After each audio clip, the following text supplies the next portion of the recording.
네, 오늘 함께 읽었었던 우리 출애굽기 15장 22절에서 27절의 말씀은 모세가 홍해에서 이스라엘을 인도했다라고 이렇게 시작합니다. 우리가 잘 아는 것처럼 이스라엘이 애굽에서 홍해에 이르기까지는 많은 과정들이 있었습니다. 출애굽기 앞쪽의 전개 과정을 보면 우여곡절이라고 하는 말이 잘 어울린다라고 말할 수도 있을 겁니다. 미디안 광야로 도망쳐서 살고 있었던 모세를 찾아오셨던 그 하나님, 또 그 하나님은 모세가 이전에 꿈꾸지 못했던, 또 상상하지 못했던 그 광경을 통해서 하나님께서 모세에게 말씀을 하셨습니다. 위대하신 하나님의 부르심 앞에도 모세는 쉽게 그 부르심에 응답하지 못하는 모습을 우리 출애굽기 앞쪽에서는 우리가 잘 살펴보았습니다. 그럼에도 하나님은 그런 모세를 결국 부르시고 또 애굽 땅으로 보내셔서 아론이라는 사람을 만나게 하셨고 또 이스라엘 자손과의 재회로 이끄셨습니다. 처음에 모세가 하나님의 출애굽 계획을 이스라엘 자손에게 말했을 때는 그 이스라엘 모든 백성들이 우리의 신음소리를 듣고 드디어 응답하셨구나라고 하는 그 사실을 안고서 그 희망으로 인해 하나님의 그 계획을 듣고 경배했다라고 출애굽기 4장은 그리고 있습니다. 그 후에 이어지는 장면은 이들이 기대했던 이 이스라엘 사람들 또 모세와 아론이 기대했던 자유와 또 그 기쁨이 그들에게 임했던 것이 아니라 모세와 아론이 바로에게 하나님의 계획을 전했더니 찾아온 것은 더 가혹한 노역이었다라고 출애굽기 5장에서는 말하고 있습니다. 상황이 이렇게 되니까 또 결과가 이렇게 되니까 하나님의 계획을 듣고 경배했던, 그것을 기대했던 모세와 경배했던 그 이스라엘 사람들은 모세와 아론을 향해서 원망하고 불평하고 있었습니다. 그런 상황에서 이 지도자 모세 역시 흔들리는 모습을 우리는 출애굽기 앞쪽에서 확인할 수가 있었습니다. 하지만 하나님께서는 여전히 변하지 않으시는 그 목적을 가지고 다시금 모세와 아론을 그 애굽 땅으로 그 이스라엘 백성을 향하여 보내셨습니다.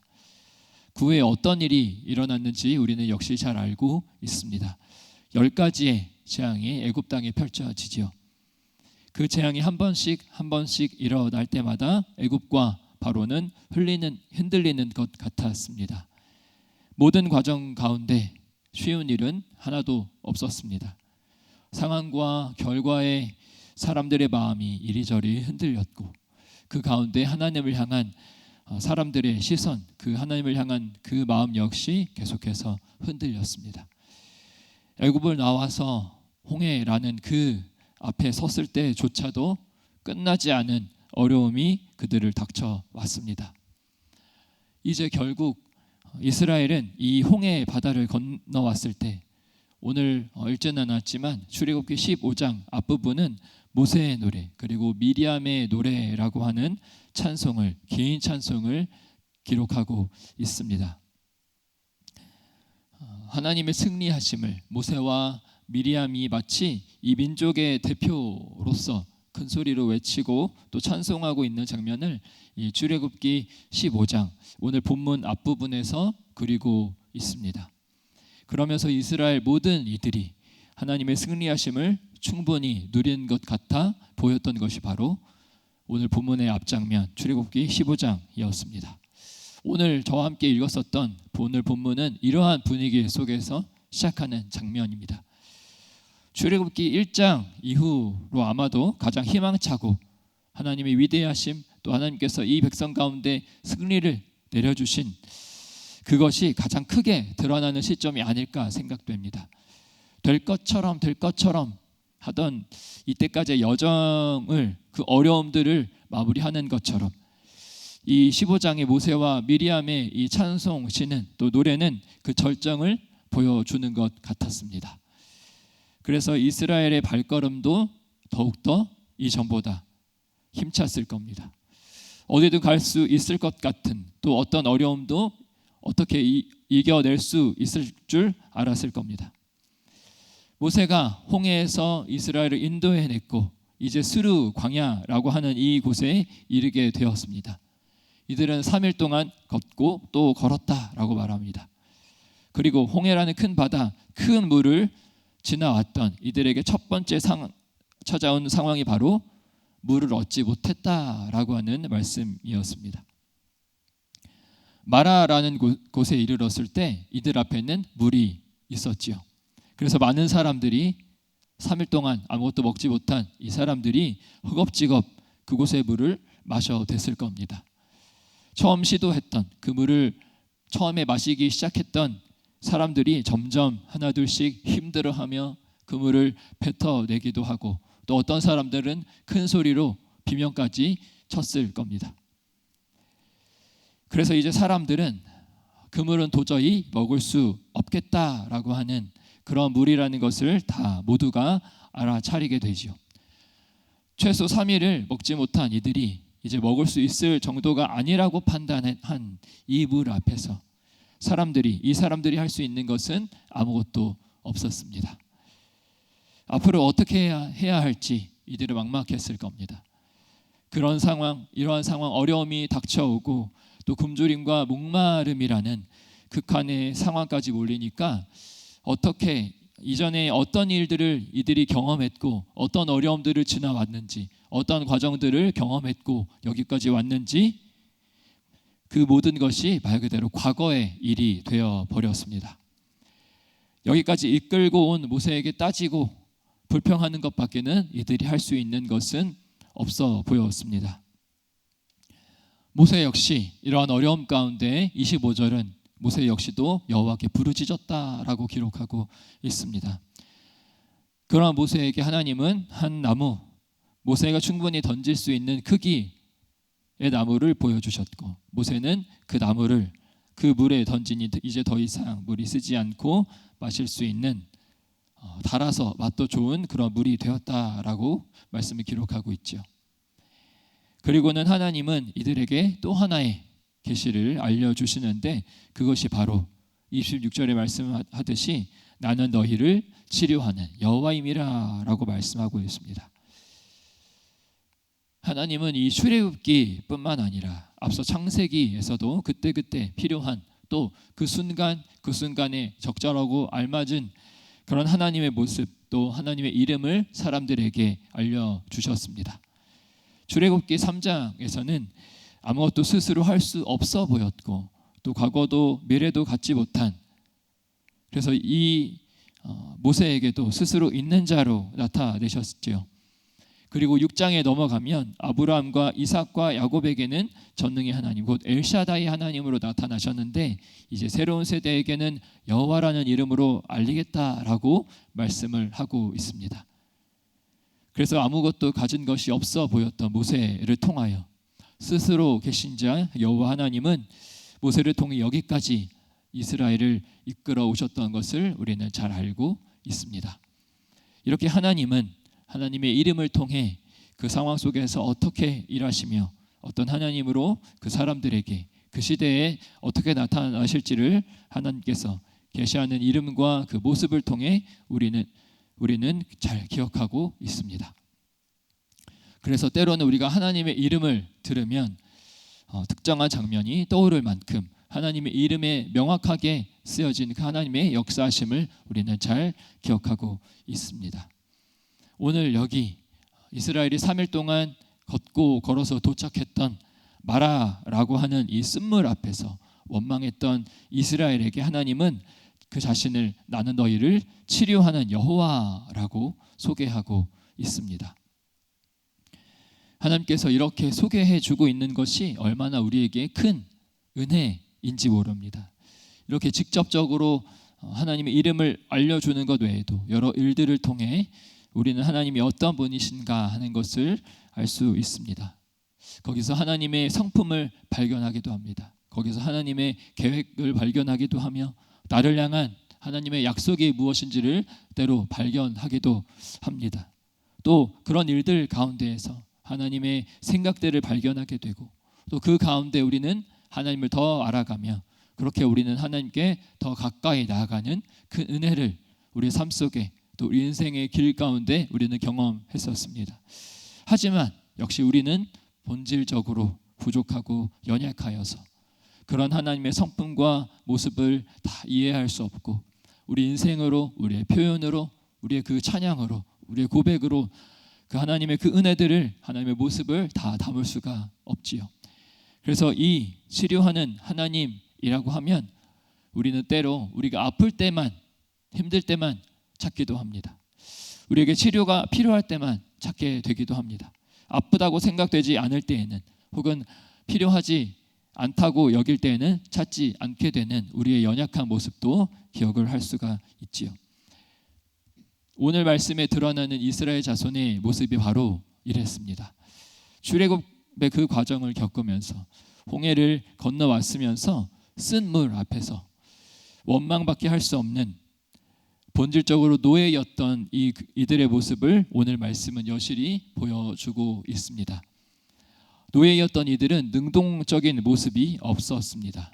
늘 자신들을 억압하던 그 애굽을 향해 늘 손을 벌리고, 그래서 애굽이 그들에게 공급해 줘야만 살아갈 수 있었던 그러한 약하고 수동적이고 의존적인 존재였었습니다. 그들이 살았던 애굽이라는 곳의 시스템이 바로 그랬습니다. 이 이스라엘 사람들의 생존을 위해서, 또 이 이스라엘 사람들이 노역을 하기 위해서는 그들보다 높은 곳에 존재했던, 그들을 억압하고 그들을 지배했던 그 애굽의 사람들에게서 늘 공급을 받았던 그런 시스템 안에 살아왔던 이스라엘 백성들이었습니다. 그런 이스라엘 백성들이 오늘 자신들을 이끌어냈다라고 믿고 있는, 그렇게 생각하고 있는 모세에게 오늘 이렇게 요구했던 겁니다. 이스라엘 사람들이 모세에게 이렇게 말했습니다. 우리가 무엇을 마실까? 무엇을 마실까라고 했던 이 이스라엘 사람들의 이 한마디 외침은 말 그대로 질문은 아니었습니다. 우리가 과연 무엇을 마셔야 하는지에 대한 궁금함도 아니었습니다.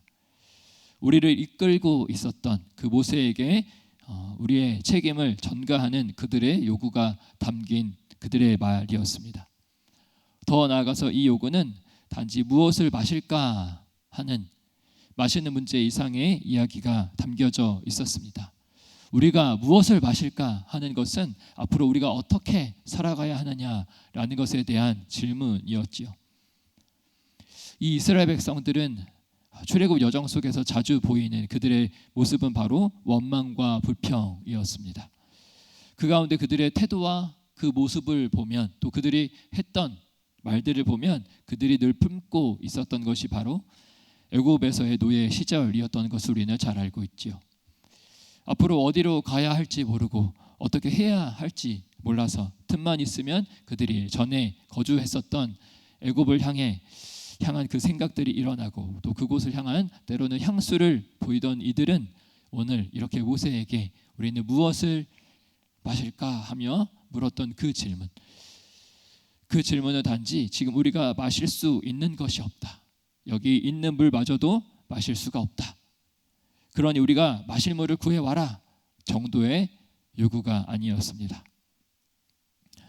이 이스라엘 백성들은 하나님의 큰 역사하심을 경험하며 또 여기까지 왔었던 것을 금세 잊어버리고 뒤를 돌아보면서 우리가 마셔야 하는 것, 우리의 생존 혹은 우리의 생명을 걸어야 하는 것이 무엇인가, 그 질문을 던지면서 우리가 과연 우리를 여기까지 이끌었던 이 모세라고 하는 한 사람, 또 그 뒤에 있는 그 여호와라고 하는 그 존재를 택해야 하는가, 아니면 이제라도 애굽으로 돌아가서 애굽이 주는 그 물을 다시 마셔야 하는가 하는 그 선택지 사이에서 던지는 질문이었던 것입니다.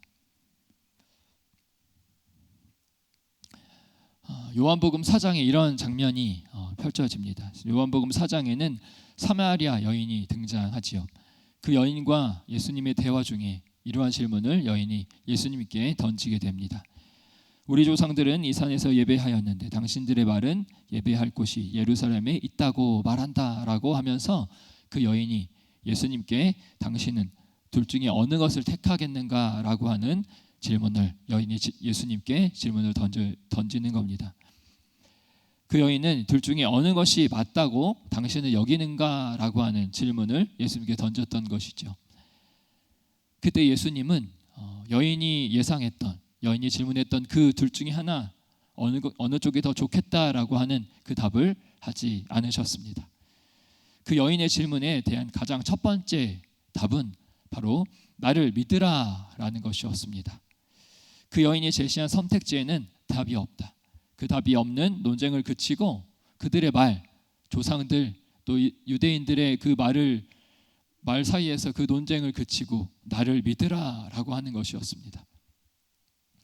단지 내게 주어진 많은 선택지와 또 그 답처럼 보이는 것 중에서 예수님이 제시하는 답을 선택하는 정도가 아니라 예수님을 믿는 그것을 통해서 이전에 하던 논쟁들과 고민들을 다 끝내고 예수님 믿는 것, 이전의 생각들, 고민들, 그 방향들, 그 인생의 많은 것들을 벗어 던지고 예수님을 믿는 것은 그렇게 새로운 인생으로 나아가는, 또 새로운 방향으로서 나아가는 그런 출발점이 바로 예수님께서 그 여인에게 제시한 믿음이었습니다.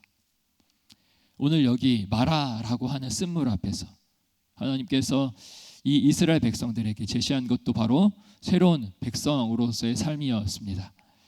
하나님은 우리가 무엇을 마실까에 대한 응답으로서 그 쓴물을 달게 해주셨지요. 그리고 25절에 이렇게 말합니다. 거기서 여호와께서 그들을 위하여 법도와 율례를 정하셨다라고 말하고 있습니다. 그들이 노예 시절 애굽에서 겪으며 또 배웠던 것과는 전혀 다른 새로운 법도와 율례를 정하여 그들에게 새롭게 제시하셨다는 것입니다. 여기서 법도에 해당하는 단어의 의미를 보면 새기다라는 의미가 담겨져 있습니다. 돌 같은 곳에 새겨서 바뀌지 않는 혹은 변경할 수 없는 그런 변하지 않는 그러한 법을 말합니다. 그래서 이미 정해진 바꿀 수 없는 그러한 질서로서의 그런 의미로서 법도라는 말을 사용하고 있습니다. 이들이 출애굽의 과정을 지나오면서 겪었을 많은 혼란으로 인해 불안한 그들의 마음 가운데 필요했던 것이 바로 이러한 변하지 않는 질서였습니다.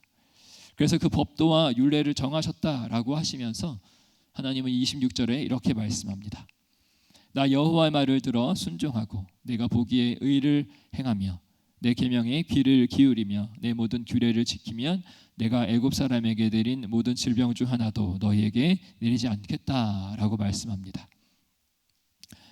그러니까 그들이 이렇게 변하지 않는 질서인 법도와 그 규례들을 지키면 이제 하나님이 보시기에 애굽 사람과 이스라엘 백성들을 구분하시겠다라고 말씀을 하고 있습니다.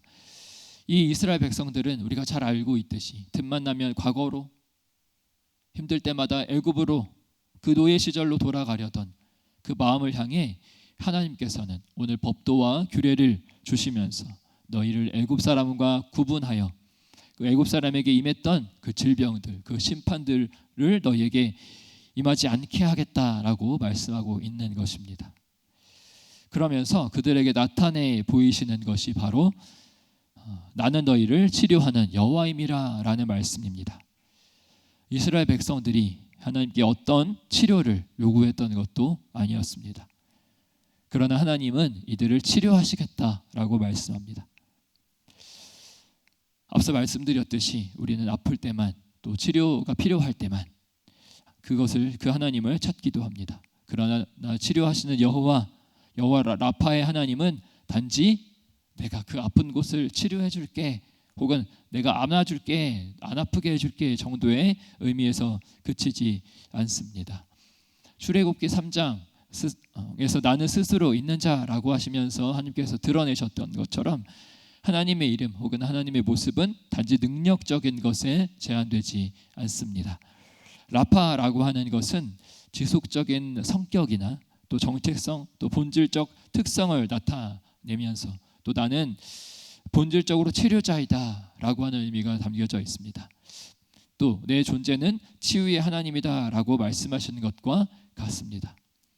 그러니까 하나님이 말씀하시는 치료 여호와 라파의 그 하나님의 그 모습 하나님의 이름은 일회적인 그러한 치료가 아니라 또 치료해 주실 때가 있고 또 안 해주실 때가 있는 그러한 선택적인 그러한 모습이 아니라 하나님 그 자체가 바로 치료이자 치료자임을 나타내는 말이 바로 여호와 라파의 하나님이라는 것입니다.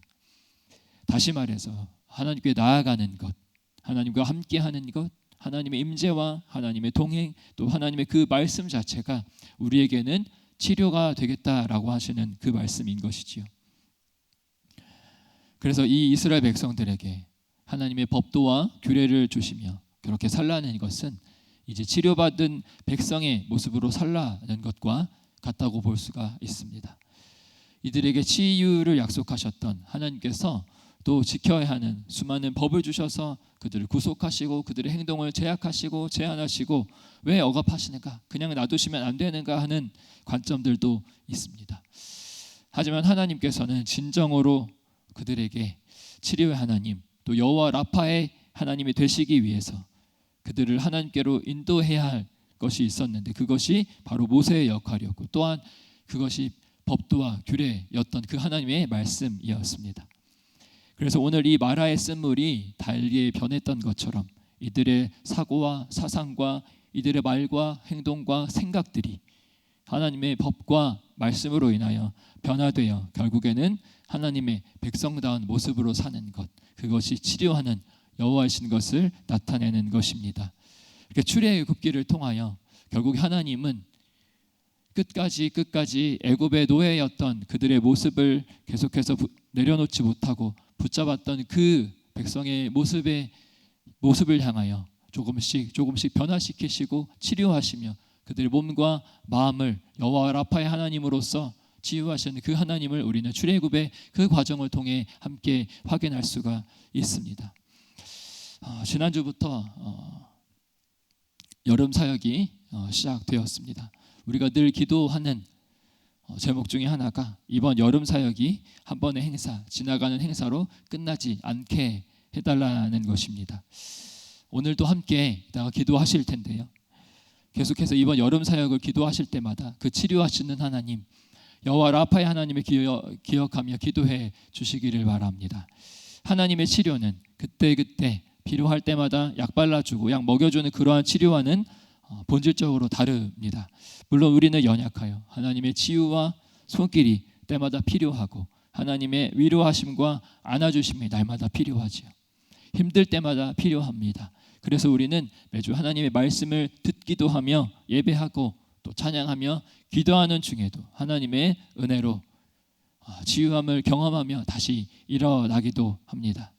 다만 이번 여름 사역 또 여름 성경학교와 모든 수련회 가운데 치료자이신 하나님을 만나고 또 그 하나님을 만나는 것 자체가 우리 삶의 치료이자 새로운 인생의 전환점이라는 것을 깨닫고 또 이전의 삶이 아니라 하나님 나라의 백성으로 삼아주신 그 은혜를 깨닫고 이제는 무엇을 마실까라고 하면서 다른 여러 선택지를 바라보는 것이 아니라 오직 하나님만이 또 하나님의 말씀만이 우리의 참 소망임을 붙잡을 수 있는 그러한 다음 세대로 새롭게 세워지는 이번 여름 사역들 되시기를 또 될 수 있기를 함께 기도해 주시기를 바랍니다. 오늘 말씀